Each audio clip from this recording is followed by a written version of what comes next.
एक रात वसुधा को नींद नहीं आ रही थी। उसके दिमाग में काफ़ी सारी चीज़ें चल रही थी। एग्ज़ाम का प्रेशर, कॉलेज की टेंशन, पार्ट टाइम जॉब की टेंशन और साथ ही उसे एक कॉलेज में एक लड़के के साथ उसका रिलेशनशिप टूट गया था, जिसके बारे में उसने किसी को भी नहीं बताया था। रात के 1 बज रहे थे। वो बेड पर सोते-सोते करवटें बदल रही थी और म्यूज़िक सुनते हुए सोने की कोशिश कर रही थी। अब वो जब दोबारा करवट बदलती है, उसे ऐसा लगता है कि बालकनी में कोई है। वो अपनी आंखें मलती है और दोबारा देखती है। उसे सही लग रहा था। बालकनी में कोई खड़ा था और धीरे धीरे उसकी शक्ल साफ होने लगी। वो एक औरत थी।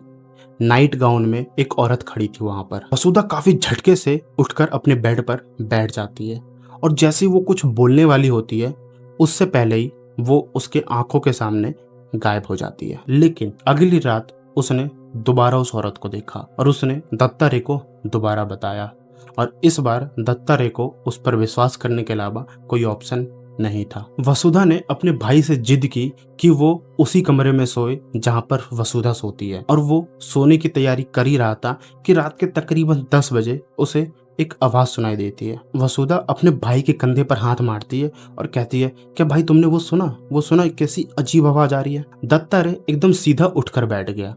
वो अपने आप से झूठ नहीं बोल सकता था। उसने भी वो आवाज सुनी थी।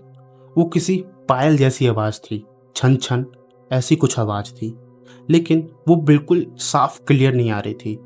लेकिन थोड़ी देर बाद ही वो आवाज दोबारा आई और इस बार वो आवाज धीरे धीरे करके साफ होने लगी और भी साफ होने लगी वो आवाज। और उन्हें ऐसा लग रहा था कि बेडरूम के दरवाजे से बालकनी की तरफ कोई धीरे धीरे चल रहा हो और पायल की आवाज और ज्यादा साफ होने लग जाती है। और फिर अचानक से दोनों ने उसे देखा। वो वही औरत थी जिसे वसुधा ने देखा था।